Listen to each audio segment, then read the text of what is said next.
जय हिंद दोस्तों, त्यागी trading tips में आपका स्वागत है। दोस्तों, इस वीडियो के अंदर बात करने वाले हैं काफ़ी सारे शेयर्स के बारे में। यहाँ पर बात होने वाली है। जो भी शेयर्स यहाँ पर बताए जाएंगे, ये नहीं होना चाहिए कि त्यागी ट्रेडिंग टिप्स ने कुछ शेयर्स यहाँ पर बताए हैं तो वो आपको खरीदने बेचने की सलाह दे रहे हैं, नहीं। तो एक चीज़ याद रखें, यहाँ पर नॉलेज पर्पज़ से आपका ज्ञान बढ़े इसलिए वीडियो बनाई जा रही है, ठीक है। आपको अच्छा लगे तो आप खरीद सकते हैं, नहीं अच्छा लगता है तो उसको अवॉइड भी कर सकते हैं। चलिए, तो यहाँ पर देखेंगे जियो फाइनेंशियल सर्विस लिमिटेड 246 रुपये का भाव यहाँ पर देखने को मिल रहा है, ठीक है। यहाँ पर अगर देखने की कोशिश करते हैं तो सबसे पहले हम देखेंगे इस कंपनी के रिजल्ट आ चुके हैं।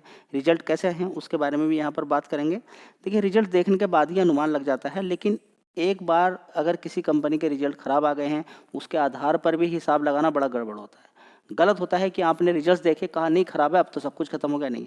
एक साल में 4 बार रिजल्ट आते हैं और आते ही रहते हैं, तो ये अनुमान लगा के खरीदना बिल्कुल गलत हो जाएगा, ठीक है। तो जियो फाइनेंशियल सर्विस लिमिटेड 246 रुपये का भाव है। और यहाँ पर देखते हैं तो एक साल से लगातार इसके अंदर आईपीओ के भाव के बाद गिरावट देखने को मिल रही है, ठीक है। तो सबसे पहले यहाँ पर हम देखेंगे कि इसका मार्केट कैप, अब किसी को लगता होगा कि 250 रुपये का शेयर है तो बहुत ही छोटा शेयर होगा, खरीद लूँ 1000 पहुँच जाएगा। देखिए, सबसे पहले देखिए मार्केट कैप 1.57 लाख करोड़ का मार्केट कैप है। जो भी कंपनियाँ 1 लाख करोड़ की या 2 लाख करोड़ की कंपनियाँ होती हैं, उनके अंदर आपको एक काम करना होता है, क्या कि अच्छी खासी गिरावट पे खरीदना होता है। यहाँ पर मैं यही सारी चीज़ों को आपको दिखाता हूँ कि सिर्फ प्राइस देख लेना, बिजनेस देख लेना, उससे काम नहीं चलेगा। मार्केट कैप भी आपको देखना है अगर पैसा बनाना है तो, ठीक है। ध्यान रहे इन सारी चीज़ों को, अगर स्टॉक मार्केट के अंदर आए हैं तो सही से सारी चीज़ें आपको देखनी है। चलिए देख लेते हैं इस कंपनी के रिजल्ट्स कैसे आए हैं। तो एक साल पहले इस कंपनी के रिजल्ट्स यानी कि रेवेन्यू वाइज देखें, 418 करोड़ का रेवेन्यू, उसके बाद 418 करोड़ फ्लैट, फिर 694 करोड़ हो गया। आप इसको देख के खुश हो जाएं, फिर इसको देख के परेशान हो जाएं, तो ये भी होता है। चलिए, 438 करोड़ हो गया, उसके बाद देखिए 493 करोड़, ठीक है।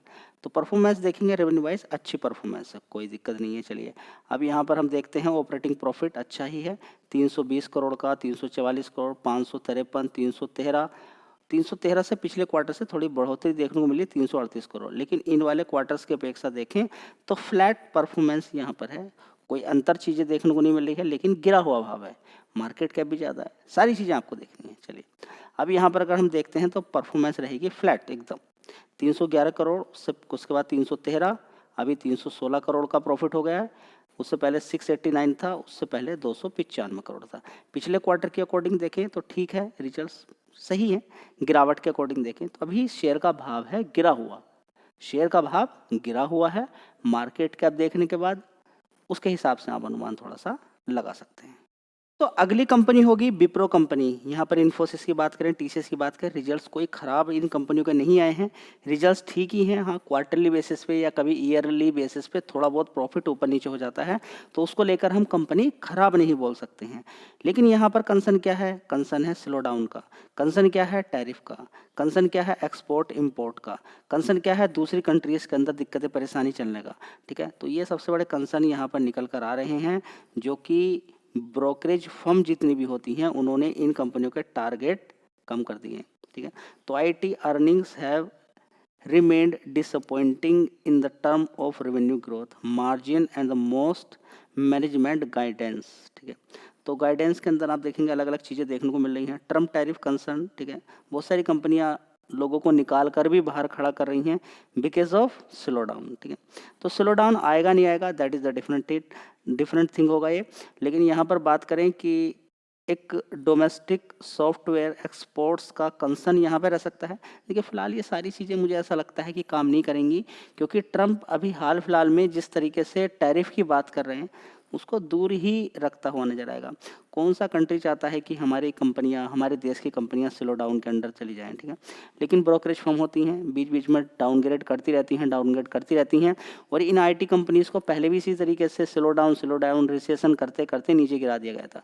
उसके बाद इन्हीं कंपनियों ने बढ़िया 30-40% के रिटर्न बना के दिए थे। अब दोबारा देंगी नहीं देंगी वो बात एक अलग है, लेकिन अच्छी कंपनियां हैं तो आप एक अनुमान लगा सकते हैं। देखिए, अच्छी कंपनियों पर अगर बिलीव नहीं करेंगे तो फिर किन पे करेंगे, सोचने वाली बात है। रिकमेंडेशन तो कोई नहीं होता है, लेकिन बढ़िया कंपनियां हैं, टीसीएस, इन्फोसिस और विप्रो कंपनी की अगर बात करें तो गिरावटों पर एसआईपी करने वाले बढ़िया अच्छे शेयर होते हैं। चलिए, तो देख सकते हैं यहाँ पर विप्रो कंपनी का भाव, अभी देखिए यहाँ पर ये सारे कंसर्न की वजह से 4% की गिरावट यहाँ पर देखने को मिल रही है। रिजल्ट्स तो ठीक ही हैं, रिजल्ट्स को इतना हम खराब यहाँ पर नहीं बोलेंगे, लेकिन ऐसा नहीं होना चाहिए कि इस कंपनी को आप सिर्फ ये देख के कि 237 रुपये का भाव है खरीद लें। मार्केट कैप भी साथ में आपको देखना है, कितना है 2.48 लाख करोड़ का मार्केट कैप इस कंपनी का है। कितना 2.48 लाख करोड़ का मार्केट कैप। पी रेशियो देख सकते हैं 20 का है। चलिए देख लेते हैं इस कंपनी के फंडामेंटल्स कैसे हैं। तो यहाँ पर देखेंगे विप्रो कंपनी 1 साल पहले 22,200 करोड़ का इस कंपनी का रेवेन्यू था, उसके बाद 21,000 करोड़, 22,000 करोड़, 22,300 करोड़, उसके बाद देखेंगे 22,504 करोड़। ठीक है, तो यहाँ पर देखेंगे कि 504 करोड़ यहाँ पर देखिए रेवेन्यू वाइज अगर देखें तो थोड़ी सी अच्छा खासा जंपी है।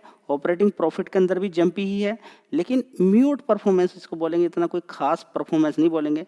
लेकिन ऑपरेटिंग प्रॉफिट मार्जिन परसेंटेज देखें तो ऑलरेडी 21% का है, तो ये परफॉर्मेंस भी कोई ख़राब नहीं है कि लगातार 20% के अकॉर्डिंग कंपनी अगर प्रॉफिट दिखा रही है। तो आप देखें, देखिए ऐसे देखने से कुछ नहीं होता है, आप पर डे के हिसाब से अनुमान लगाइए कि कितने करोड़ का कंपनी को फ़ायदा हो रहा है।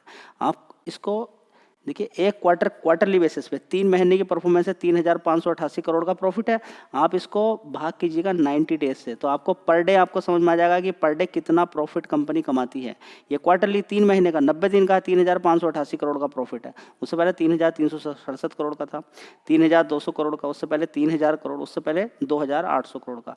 तो परफॉर्मेंस वाइज देखें तो कंपनी के अंदर कोई दिक्कत मुझे नज़र नहीं आती है। तो अगली कंपनी है इरेडा। कंपनी के रिजल्ट्स काफ़ी शानदार आए हैं, लेकिन अगर देखें आईपीओ के भाव के अकॉर्डिंग, जो 30 रुपये का भाव होता था कंपनी का, अभी भी 173 रुपये का भाव है।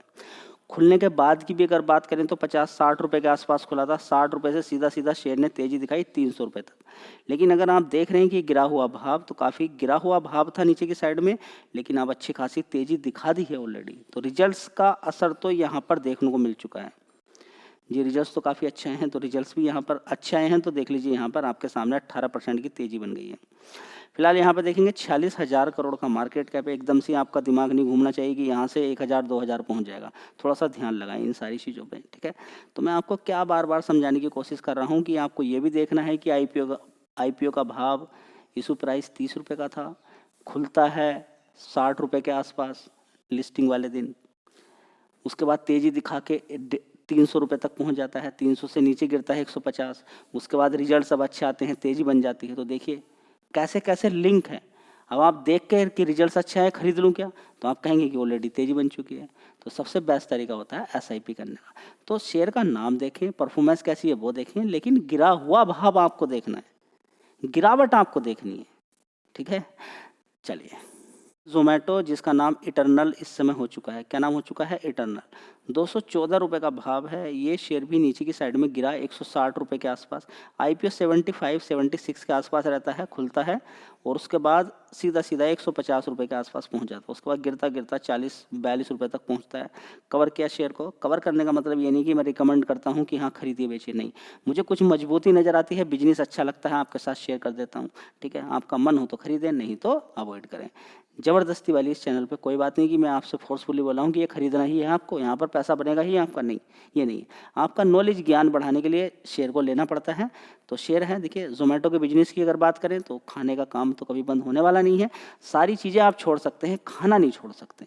तो बिजनेस ऑनलाइन फ़ोन करें, एकदम खाना आपके पास। आजकल लाइफ इतनी बिजी हो चुकी है और टेस्ट भी एक चाहिए होता है, ठीक है। तो ये सारी चीज़ें चलती रहती हैं। फिलहाल अभी देखेंगे ऊपर नीचे की साइड से 40-50 रुपये से ऊपर सीधा 300 रुपये मारता है। 300 रुपये के बाद ये भी 200 रुपये के आसपास नीचे पहुंच जाता है, ठीक है। आप देखते हैं कि फिर इसके अंदर यहाँ से रिकवरी होती है कि नहीं होती है। फिलहाल देखेंगे मार्केट कैप 2 लाख करोड़ का मार्केट कैप है। किसी को ऐसा लगता है कि बहुत छोटी सी कंपनी है, अभी 200 रुपये का ही तो भाव है, यहाँ से तो बहुत ऊपर जाएगा। भूलना नहीं है 2 लाख करोड़ का मार्केट कैप। ये वीडियो बनाने का मेन मकसद क्या है कि आपको भूलना नहीं है मार्केट कैप को। छोटी कंपनी नहीं है कि 214 रुपये का भाव देख लिया और खरीद लिया एकदम, ठीक है। ये भी नहीं बोल रहा हूँ कि खरीदना नहीं है, सारी चीज़ें यहाँ पर आपको देखनी है। कुल मिला के मैं आपसे एक ही बोलता हूँ कि एसआईपी करें, सबसे बेस्ट तरीका होता है। जितनी ज़्यादा गिरावट होगी उतना ही फायदा होगा, और ऑलरेडी शेयर को गिरावट पे ही देखें। अच्छी कंपनी देख लें, गिरा हुआ भाव देख लें। चलिए शेयर है कैस्ट्रॉल इंडिया। अगर इस कंपनी की बात करें तो देखिए मैं आपको वीडियो बना बना के बताता रहता था कि ये शेयर का भाव 100 रुपये के आसपास है। भागा नहीं है काफ़ी दिन से, पैसा हो सकता है आने वाले टाइम में इसके अंदर तेज़ी बन जाए, हो सकता है, सकने वाली बात है, गारंटी वाली कोई बात नहीं होती है। ठीक है, तो इस शेयर ने अच्छी खासी तेज़ी दिखा दी और यहाँ पर 264 रुपये के आसपास पहुँच गया। कितना? 284 रुपये के आसपास। वहाँ से गिरता है, अब आपके सामने देखिए 9 रुपये का इसने डिविडेंड लगभग दिया, उसके बाद गिरावट है 200 रुपये के आसपास है। उम्मीद है कि जो 284 इसने हाई बनाया है, आने वाले टाइम में हो सकता है टूट जाए, क्योंकि डिविडेंड अभी दिया है, जिसकी वजह से गिरावट, ज़्यादा डिविडेंड देने के बाद नॉर्मली गिरावट हो ही जाती है। पीई रेशियो देखेंगे 21 का है और मार्केट कैप देखेंगे 20,000 करोड़ का है और डिविडेंड यील्ड भी देखेंगे तो 4% की है। तो एक बार इस कंपनी के रिजल्ट्स भी आप देख लीजिए। फिलहाल अगर अभी देखें तो क्रूड जिस तरीके से सस्ता मिल रहा है, उस हिसाब से देखें तो कंपनी आगे आने वाले टाइम अच्छी ग्रोथ कर सकती है।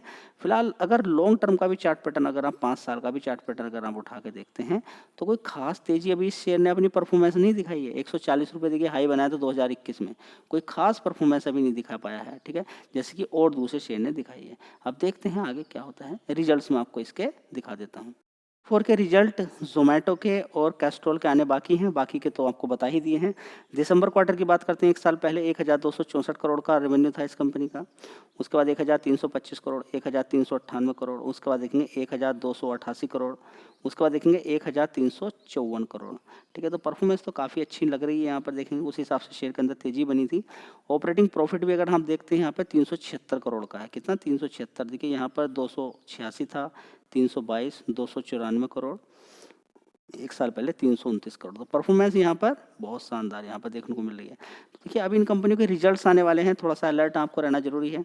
271 करोड़ का नेट प्रॉफिट, उसके पहले 207, उससे पहले 232, उससे पहले 216, उससे पहले 242। तो अच्छे रिजल्ट्स आए, कंपनी ने अच्छा डिविडेंड भी दिया, शेयर के अंदर तेजी बनी, पूरा मार्केट गिरा, ये भी गिरा है। तो ध्यान लगाइए 28 अप्रैल को फिर इस कंपनी के रिजल्ट आ रहे हैं, याद रखें 28 अप्रैल। देखते हैं आगे क्या होता है।